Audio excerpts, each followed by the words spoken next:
Hey everyone, this is Carter. Welcome to Making It Up, a show where I talk to writers of all sorts of different backgrounds and try to pick their brain a little bit and find out a little bit more about who they are as a person. And at the end of every episode, we pick a random sentence from a book and we craft a short story together, which is sometimes great, sometimes it's a shit show, but it's always fun.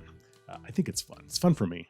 I don't know if it's fun for them. So today's episode is Stephen James. So Stephen James is a prolific writer. He has more than 30 novels to his name, thrillers and mysteries.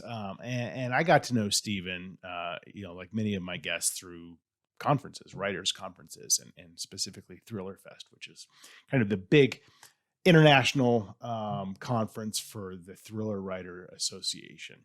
Again, he's just one of these guys, and I've had a few of these on the show, one of these guys who I just kind of gravitated towards because he's just open and kind and thoughtful, and you don't get to know them that well, but something about them, you just kind of click with them. So I always kind of was drawn towards Stephen. So I was excited that he was willing to sit down and kind of open up with me a little bit. So that was pretty cool. And he like I said, he's a very prolific writer. His most recent release is Synapse. He's, gotten all sorts of amazing reviews for his work. And he's really embedded in the life of a writer. So he actually does a lot of article writing. He does a lot of public speaking. He holds seminars. So he really does. He's very much a teacher of writing. So I enjoyed kind of exploring that angle with him as well. So anyway, we had an awesome conversation, and I will say a little bit of a trigger warning. Our story gets a little bit dark that we make up. So if you're sensitive to violence, then don't watch the storytelling part at the end of this episode. Anyway, this is my conversation with Stephen James. Enjoy.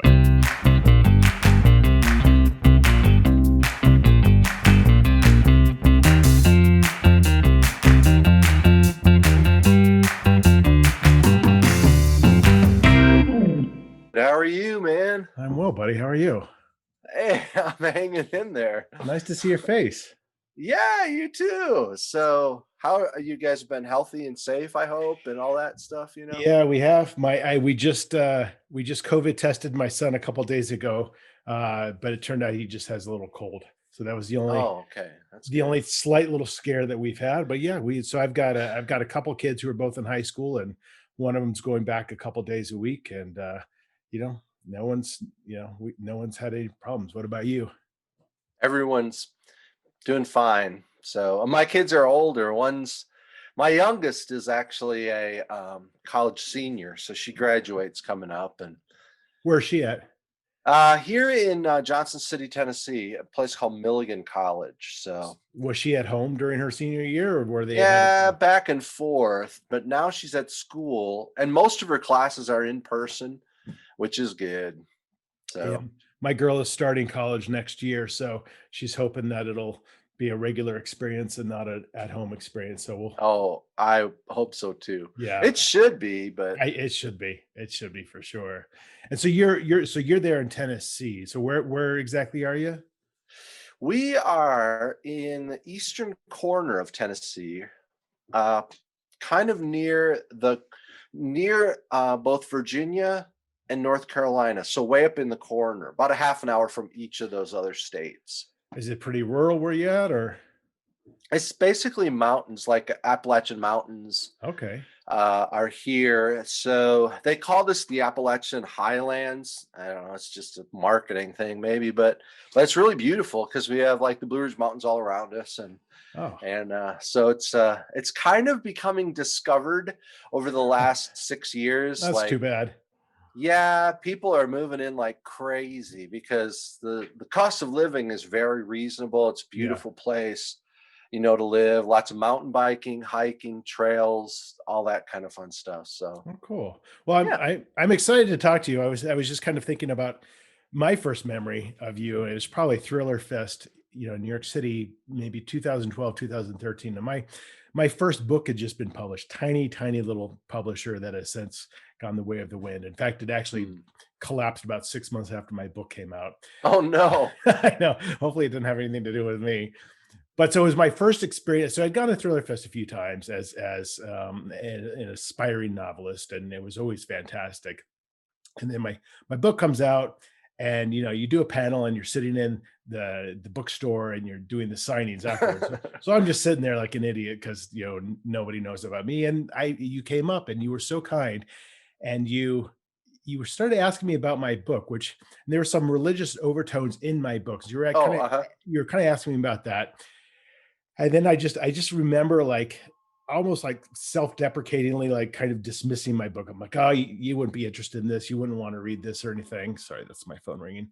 That's fine. And you're like, no, I want to buy this book. So you totally just like bought the book. I'm like, that's a solid dude. I just thought you were like the Oh, that's nicest guy. cool. So anyway, I've gotten to know you a little bit, but not a lot. So I'm excited to have this opportunity to spend a little bit of time together. Yeah, no, I appreciate it. And I've seen your books over the years. You're a good writer. And so I'm glad that your work has continued to go, well for you. And Yeah, so I it's, appreciate that. yeah, So yeah. where did you grow up? Actually, Wisconsin. Now, Okay. are you recording it now? Do you want to record? How is Oh, this working? Just like I've fill been me in. recording since you. Oh, really? So it's very casual. Yeah. Okay. So and we can edit out whatever we want to edit out, but basically I film separate intros and outros, and in the intro I'll talk about you and your books and plug whatever you want me to plug. Sure, that's fine. Um, but so But Wisconsin.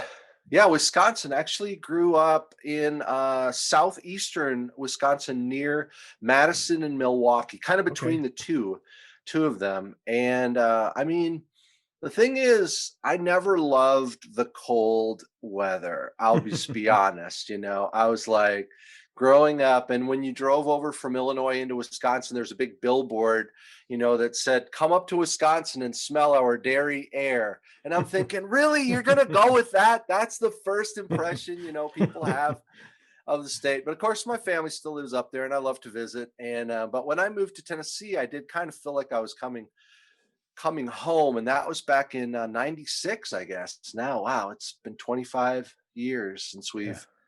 we've been here. So Oh, yeah, cool. yeah. Yeah, my daughter's actually looking at University of Wisconsin Madison. That's Oh, okay, sure. one of her choices. And growing up in Colorado, she knows about cold, but she doesn't know about that kind of cold. But she's excited for the aspect of it.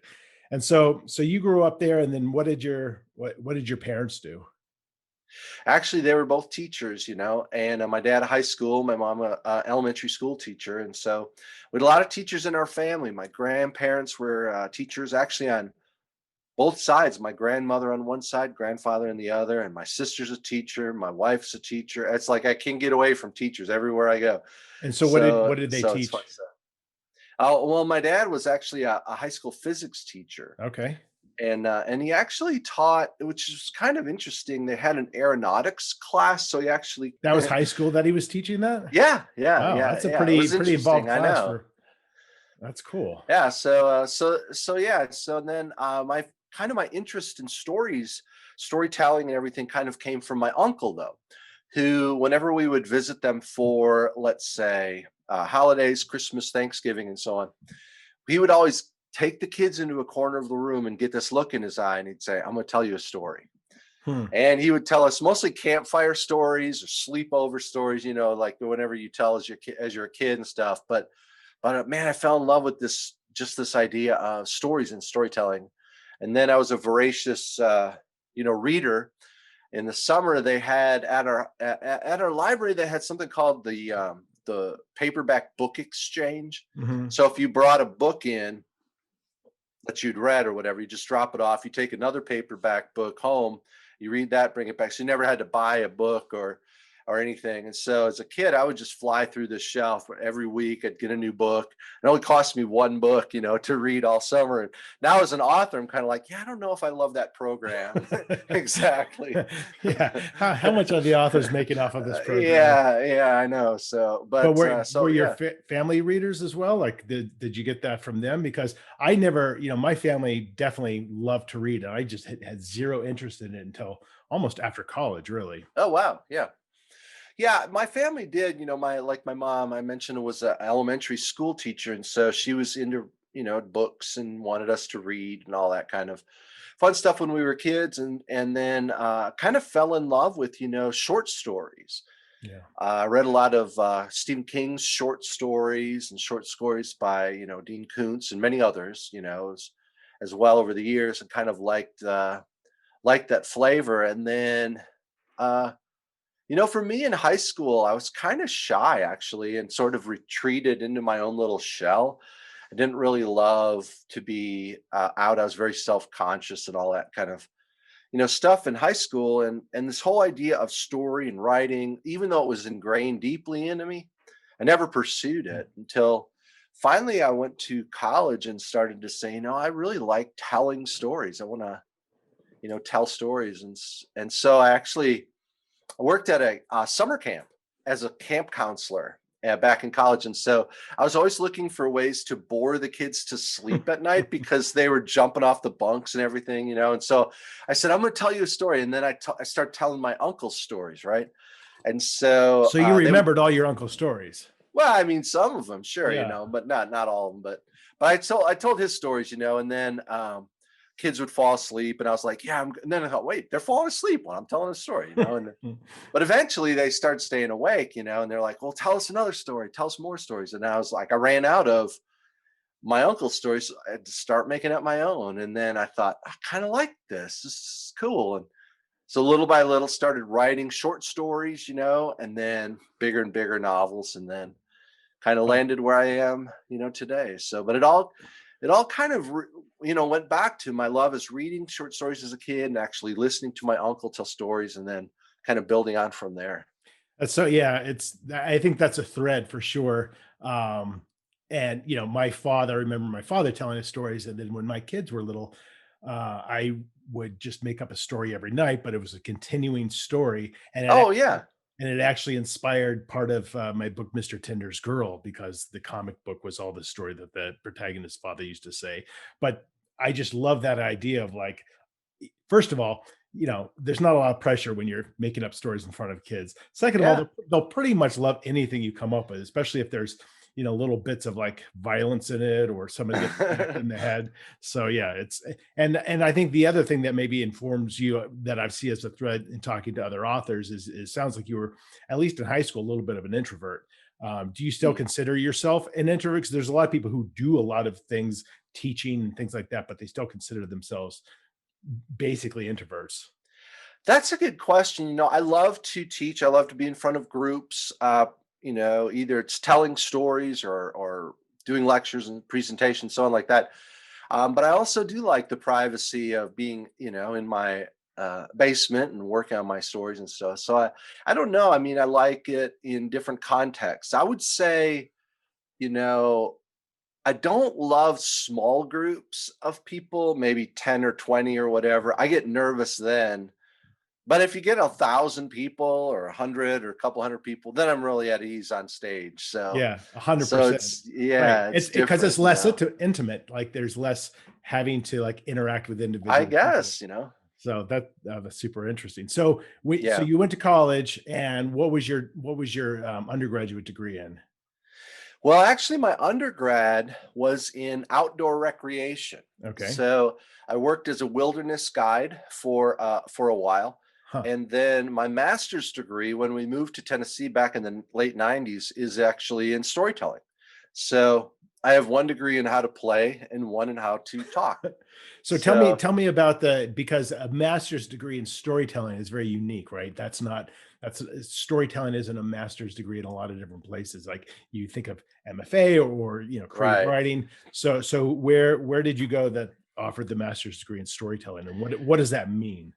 Yeah, no, it was at East Tennessee State University here in Johnson City, Tennessee. And the thing is, it focused a little bit more on oral storytelling than it did on writing stories. Huh. There's a really big tradition here in Eastern Tennessee of telling stories, back porch storytellers and Sure. so on. And then when the Scots and Irish came over to settle this area, there's a lot of storytelling traditions that were brought over from the British Isles as well. So anyway, yeah, but I kind of tried to focus on both telling and writing stories in my coursework. So I mean, I had courses on beginning storytelling, advanced storytelling, story dramatization, independent study on writing stories. So it was really fun and interesting, and I'm glad I did it. I don't know if I would do it again, but I mean, at the time there was only this one college in the world that offered a master's degree in storytelling, Hmm. and so yeah, there's maybe about 100 or 200 of us in the world that have that degree, and so it's pretty unusual, but it's fun to be able to tell people that you studied storytelling. Totally. What? So you Yeah. leave, you get your master's, and then what are your, I mean, obviously you want to be a storyteller, how, whatever form that is going to take. What are the practical implications of that as you're getting your degree? You're like, all right, and now I'm a teller. I hope somebody's going to pay Now me for what? this. I know, right? Yeah, I'm still kind of in that place, It's like I hope somebody's gonna Yep. pay me for this, but I mean, yeah, did and you then find yourself having to work other jobs while you were writing? And well, I did a little bit. Like I taught a little bit part-time, kind of did some substitute teaching, a little bit of that, but I wouldn't say I'm a teacher, but I started to actually teach at conferences and different events around the world as either performing stories and storytelling or teaching advanced storytelling techniques and ideas and so on. And then started writing for magazines back in the late 90s. And then Mhm. eventually in 2001, I did my first book. And then in 2000, that was a nonfiction book, kind of inspirational, educational. Anyway, then in 2007, I guess, my first novel came out. Okay. So since then, the last 15 years or so have been mainly writing novels. Although I've done a few books off and on, some writing books, how to write, but mainly it's been I kept wanting to tell bigger and bigger stories. And back in whatever it was, 90 or 2005 or 6, I went to my publisher because I'd done some nonfiction. I said, man, I really want to write a novel.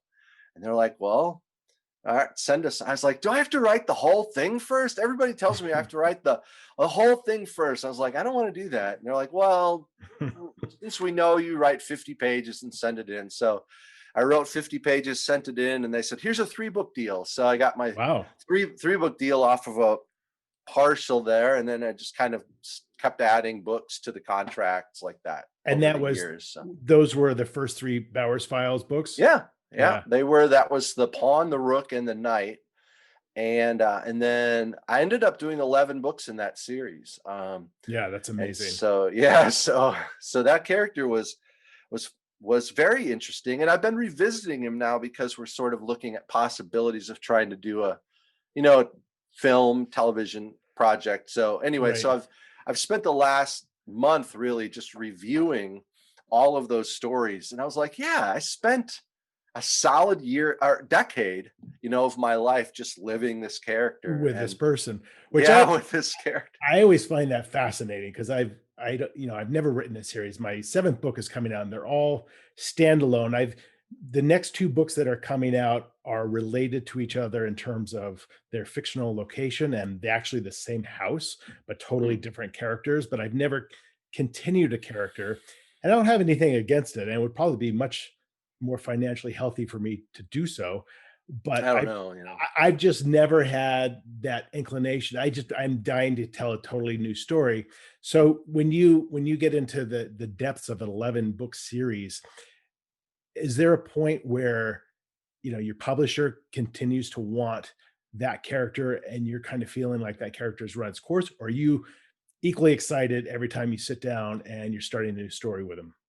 when it when I'd done like 9 or 10, I felt in my heart that I had, a good couple more stories that I really wanted to do with this character. And then I felt if I kept going, I would really probably be maybe recycling ideas from previous encounters, books, characters, and so on. I didn't want to do Yeah. that.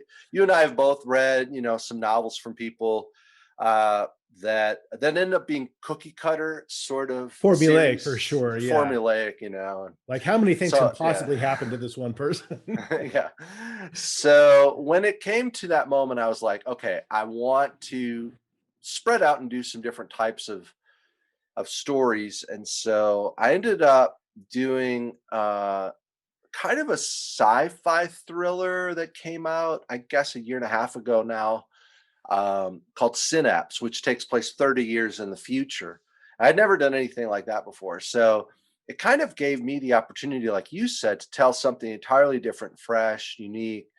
And as I don't know what if you call yourself an artist, but as a writer, at least, I think we have to continue to kind of expand our horizons, or we do become cliched and cookie cutter and so on. So I was like, I'm going to try this. Who knows if I'll fall on my face or not? But Was your so I tried publisher that. receptive to that at the outset, or were you just like, "Hey, I'll be writing this, and it's not going to be what most people would expect to be a Stephen James novel," but had the publisher already committed to it, or is the publisher like, "Well, let's wait and see," because it is Well, kind of your yeah, life. no, it was quite different, but I ended up going with a different publisher for I that see. project. Now I still have a good relationship with Penguin, Penguin Random House, and I'm looking forward to, hopefully doing some more projects with them. But that one was a better fit, for a bit different publisher, which was fine with me. Basically I was like, I've got to try something, Yeah, different. And I yeah. just realized that behind me up here, you're probably wondering what that black glob is. When we when we were talking about telling stories to kids, I'll be right Yeah. back.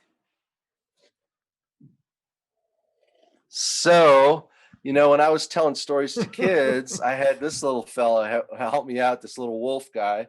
So yeah, so he still kind of watches over me there, but When we get to the storytelling part of this show, maybe he can play a part. oh my goodness. Um, but yeah, so and it's interesting too, Carter, when you were saying that I did the same thing, telling stories to my kids, when they were little, Yeah. making it up each night as I went through, and it was a I feel like that's a good gift to give to kids. It's their own special storytelling world, and I'm glad you did that for Yeah, your kid. absolutely. So I'm also interested. You're not only are you a highly prolific writer, but whether out of need or desire, you recognized very early in your career that, if you're going to be a full-time writer, it's not just about writing, it's doing Mm, different things. It's teaching, it's podcast, it's whatever. There's a lot of different avenues to kind of advertise yourself and of interest as well. But so what caught me was when you were talking about how you had just gotten your master's and you started doing speaking engagements mhm. all over the place, and having not really at that point established yourself as a writer, how are you booking those? Like, how are you getting attention to yourself? Yeah. A lot of those were programs for children, schools, libraries, conferences for educators, stuff like that, where I did have a lot of experience as a storyteller. I remember when I was, in college, and I was like, I want to tell stories. Maybe I want to tell them to Yeah. kids, right? So I went to this school and I said, I'm a storyteller. Can I tell stories to your kids? And I thought the principal would say, well, are you any good? Or what kind of stories do you tell? But he looks at me, goes, what do you charge? Now, and I was thinking, my friends get like $6 an hour working at McDonald's or whatever it was. And I was like, I don't want to sell myself short. So for a half an hour program, I was like, $25. And he's like, all right, you're hired. I'm like, Yeah. I've got him right where I want him. I can't believe this guy's letting me tell stories for I can't $25. believe it, man. $25 for only a half an hour. So, That's so so that funny. was my first gig, and that was like 300 kids, pack them in the gym, give me a little microphone, and there I go. Well, So yeah, yeah. it's funny. And in fact, so the foundation of this podcast is storytelling at the end, which is an exercise I used to do when I was teaching, when I would go in and teach like fourth graders. We'd make up a story together and we would do it one sentence at a time. And Oh yeah. the eyes light up. But I think what's also interesting is your ability. So you start doing that, and not only are you getting paid for storytelling, you're developing these skills as a public persona and a public speaker, an engaging person, that I'm sure leads to other things. So I do a lot of public speaking as well, Oh, good. Yeah, yeah. and how that manifests itself in all parts of your life in terms of confidence and people remembering you and making connections. If you can get on a stage in front of 500 people and storytell, whether you're teaching a craft or you're actually storytelling, is is hugely powerful. And you seem to have, parlayed that into a substantial part of your career, the teaching and the public speaking. Yeah, over the years, I guess we totaled it up. I guess I've presented about 2,000 times, Mhm. around the world and at different events, conferences, and so on, and it's been great. I've had opportunities to travel to South Africa, India, Kazakhstan, over to Europe, Switzerland, Northern Ireland, That's just great. kind of doing presentations, teaching, or telling stories, or teaching on writing. Some of my work has been like I'll do a week long course for people on fiction, writing principles and ideas and techniques and so on. So I just that's fun, and it actually does, keep me healthy because I don't know if I'm healthy or not, but keeps me I think you're healthy. keeps me somewhat balanced. This reminds me of I was actually in the United Arab Emirates Mhm. for a book fair, and they were like, "We want to do an interview with you on live television." I'm like, "Sure. I mean, I'll do it. Whatever this thing right here does." Right. Reminds me of that. So anyway, they're like, "Okay, it'll be live and it'll be translated. It'll be what do they speak in the Middle East mainly?" Arabic. Yeah, it was in Yeah. Arabic. Yeah, Yeah. yeah. Yeah, I don't know why it slipped my mind. But anyway, so it's in Arabic, and they're like, "We'll have a translator for you." And uh so everything gets all set up. I get on stage, and the guy is, really kind looking guy, and he's going to interview me. And I've got little headset where when he asks a question, there's a translator in another room who's going to translate it to me. Then I'll speak in English, and he'll translate it back to the guy in Arabic. So I was really kind of like, okay, uh, hopefully this will work well. And so he starts asking me questions, and this first question is, how come people in America like to read detective novels, but people in the Middle East don't as much? And you had a great answer to that, I'm sure. I'm like, I'm like, how do I know why people here don't read what I write? And so anyway, so I'm fumbling my way through, trying to come up with stuff that doesn't sound completely, moronic. And the earpiece that I had starts falling out. Right. So while The I'm one the one that's translating the yeah, yeah. yeah. So like while I'm trying to like surreptitiously stick it back into my ear on this live, show, and it keeps falling out like it wouldn't. I couldn't hear. Oh, it was crazy. That's So funny. yeah, I'm glad it wasn't a very long interview. It was Yeah. just like I'm like, That's what am I supposed to do? It's falling out of my ear. I got to stick it back up in there. So So I'm curious, like, when I was preparing for this interview, I was really looking at your body of work and just again going back to the idea that I'm just kind of caught up a little bit in all the different things that you do, not just writing, but things around that. You've really built this career around projecting yourself as this writer where you can teach and you can storytell and you can, go to conferences. Do you does it feel like you're constantly juggling? Because that's what it seems like. You have so much going on. Are you constantly thinking like, okay, I got to make sure I have these events set up. I got to make sure this book is going to be done by a certain deadline. And oh, now there's COVID, and that I've got to shift to virtual things, and I've got to keep my podcast going. Is this? I just picture it being very like frenetic. And I don't know if that's It true or not. No, I mean that's, it can be, I'm basically, to be honest, I've always kind of felt like if I have this story or whatever it is inside of me, I want to share it somehow, right? Yeah, So of course the stories that I tell for kids at a children's program or a library, or school are going to be different stories than I write for adults, just suspense thrillers and stuff. But I kind of feel like, okay, I love to tell stories and engage that audience in a certain way, and then adults. And what's happened though is like people want to box you up. They want sure. to, find out what's your brand, like your publisher. What's your brand? Right. Well, I write serial killer novels and I tell stories to preschool kids. And they're like, Right.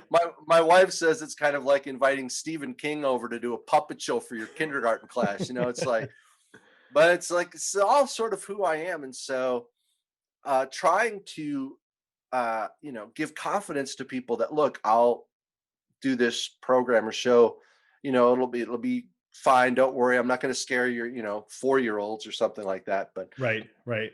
Well, that's but interesting. yeah, it's a little odd.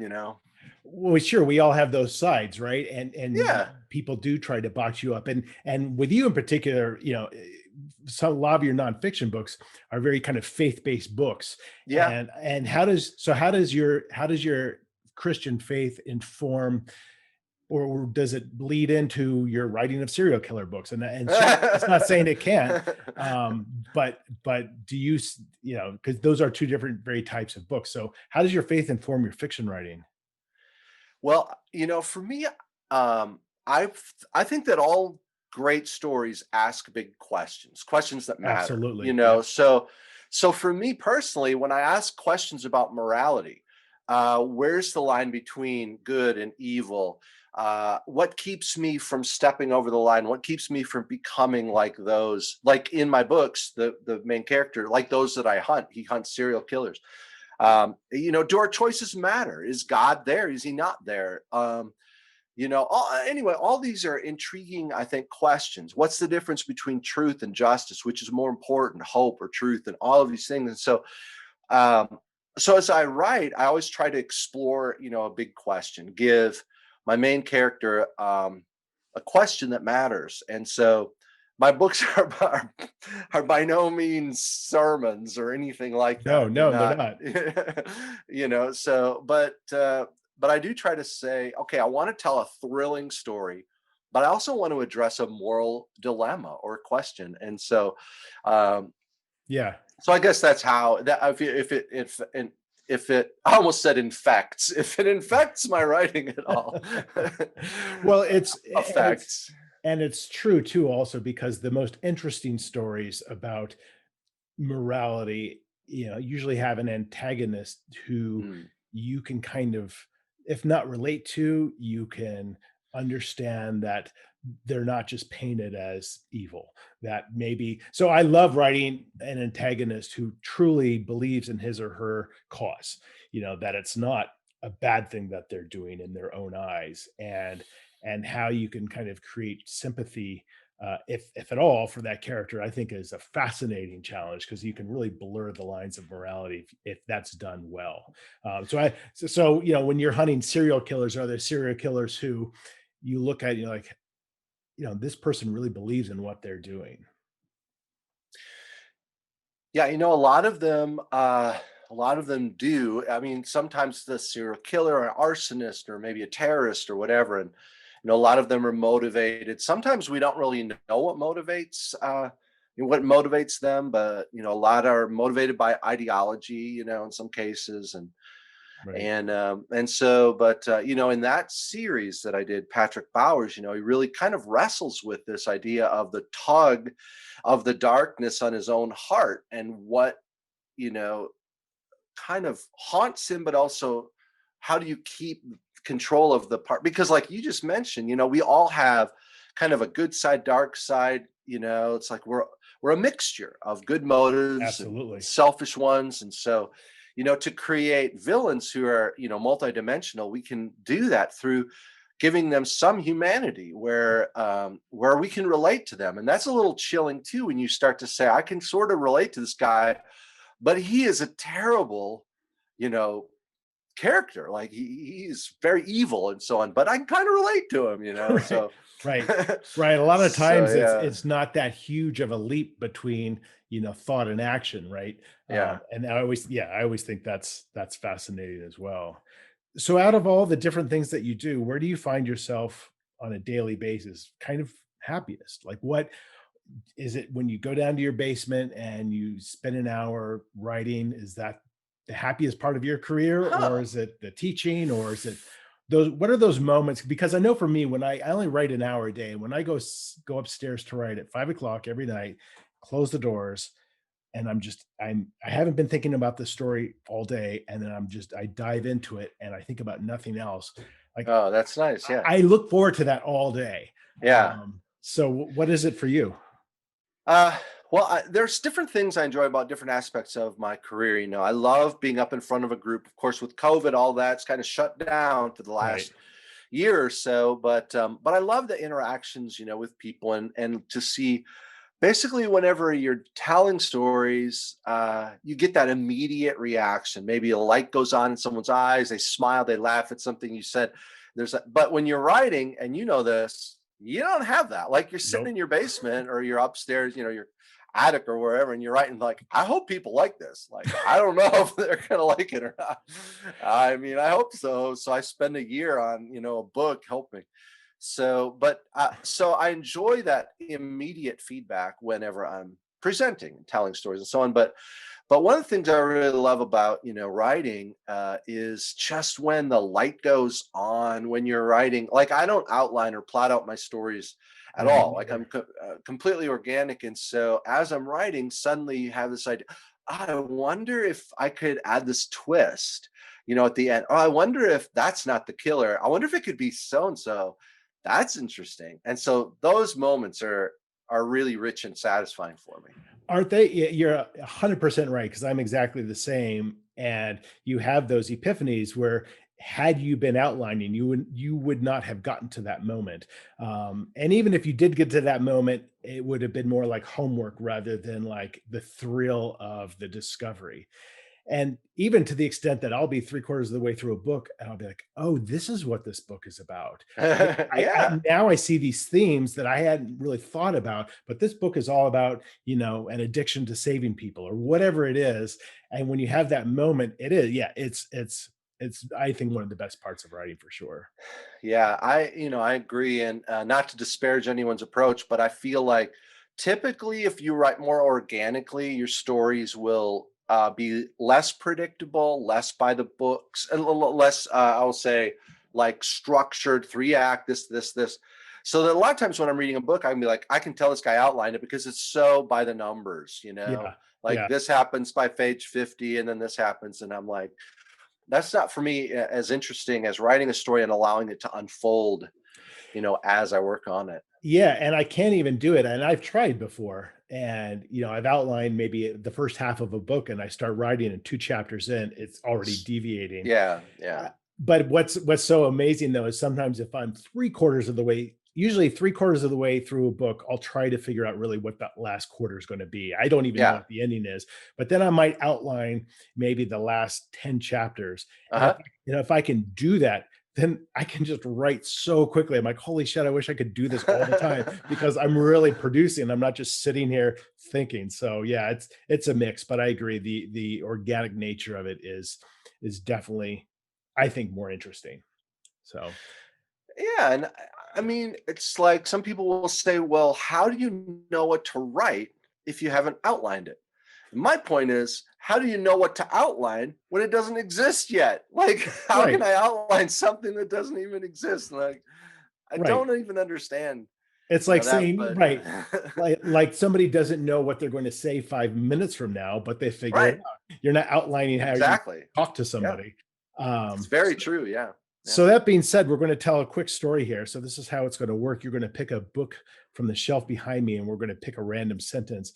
And I'm gonna read that sentence, and then you're gonna give me the next sentence or 2, however much you want to say, and then we'll just alternate back and forth for 3, 4, 5 minutes. Maybe Okay. maybe there's a story that comes out of it. Maybe I've done a lot of these. It goes all over the place. So Well, it's that'll be fun. Let's yeah. try it, you know? So And how do I do this? So I give you a so number or a letter or what? why don't you give me a color and I'll pick a Oh, book okay. that's color. I've been kind of alternating. So take a look behind me and see if there's a color I that strikes see you. some red books, so let's go with something red Okay. back I'll there. go grab something.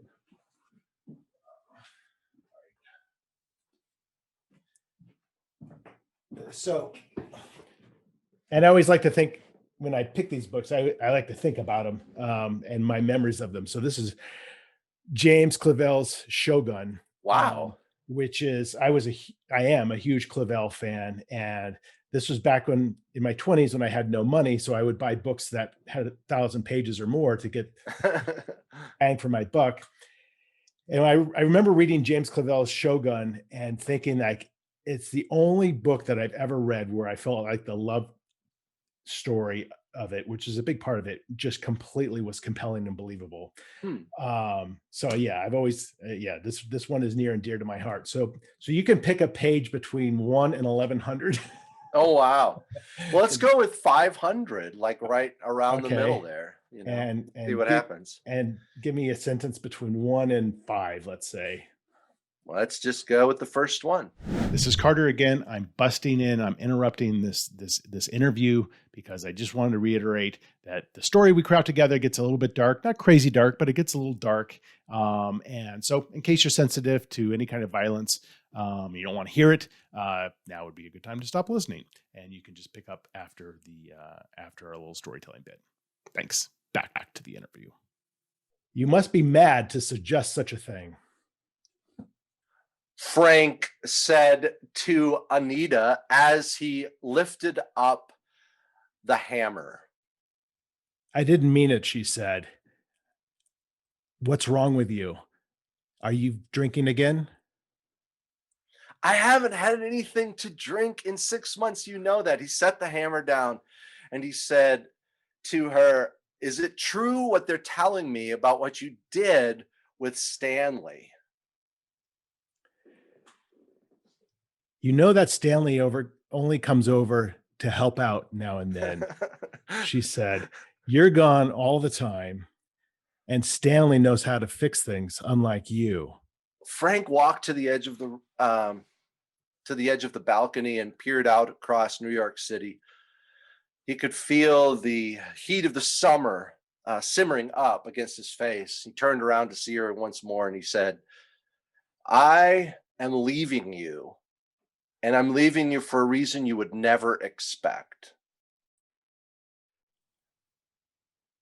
Anita shifted her gaze down to the table where the hammer lay. She picked it up. It felt solid, heavy, and cold in her right hand. She took 3 steps to him, noticed his back towards the city, and wondered what he'd look like falling down 30 stories. As she reached back with the hammer, he spun around, faced her, and he said, no, dove toward her. And just as they were wrestling to get at the hammer to find out who could get control of it, there was a knock at the door.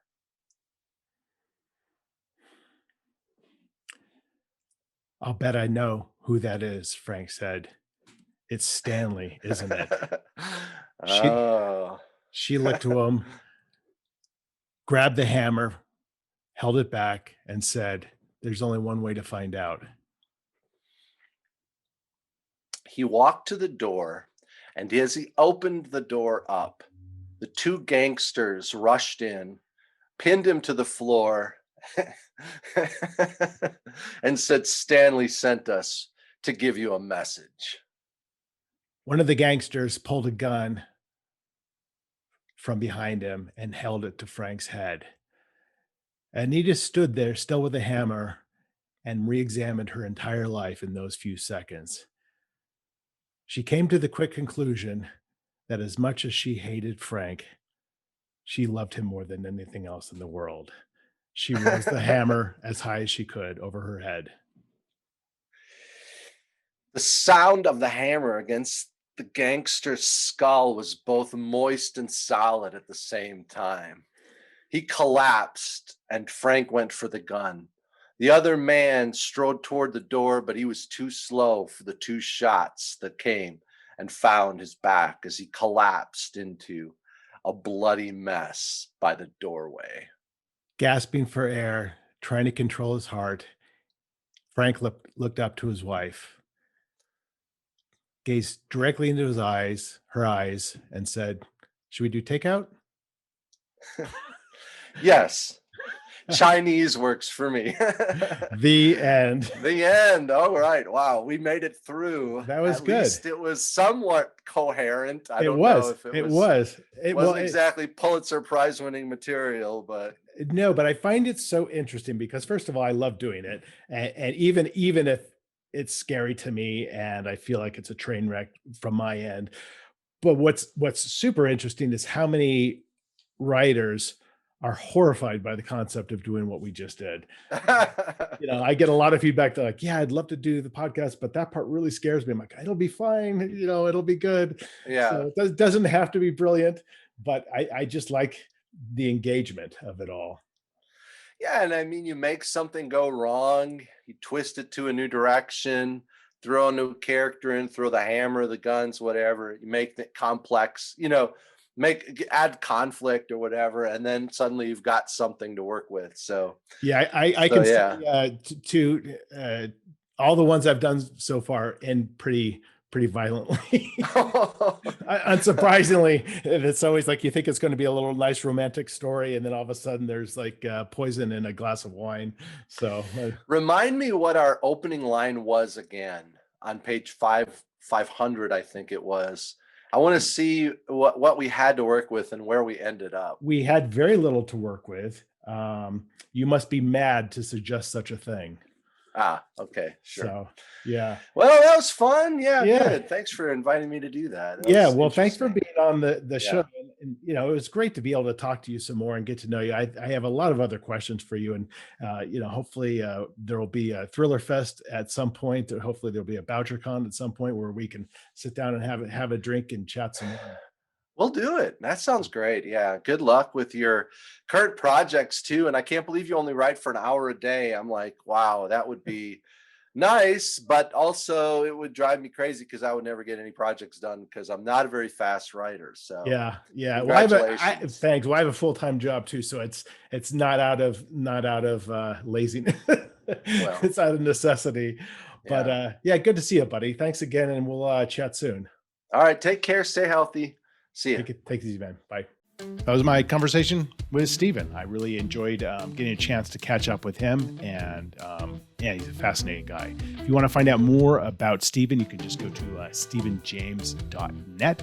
And if you want to find out more about me or subscribe to my newsletter, you can just go to carterwilson.com. Thanks for watching. Thanks for listening. More episodes coming out soon. Until then, take care.